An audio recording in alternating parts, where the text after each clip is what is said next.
Ayan guys, malamig na. Kailangan na talaga niya ng jacket. May doble pa sa loob.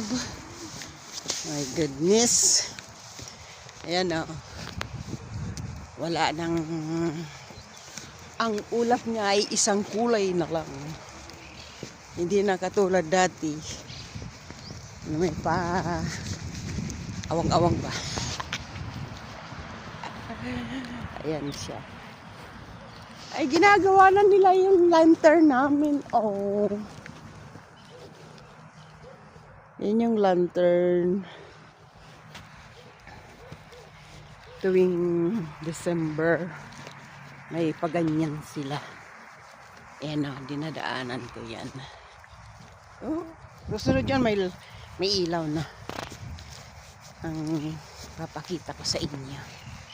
Ayan, dito na naman tayo sa dating gawi, lalakad sa dating puno. Ayan o. Ngayon wala nang damo yan. Kasi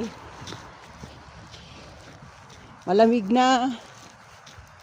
Tinanggal na ng mga tao.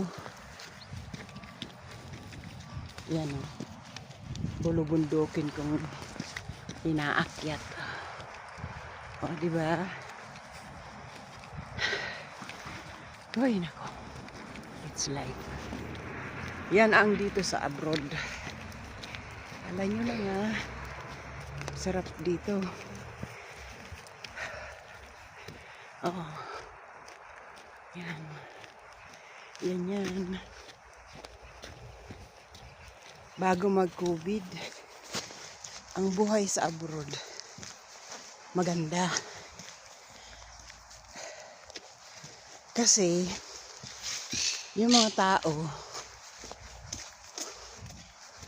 maraming trabaho.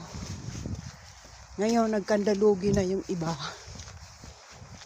mga trabaho. Mga owner ba?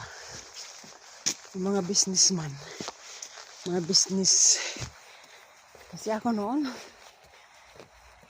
kahit linggo, Sabado, may trabaho eh.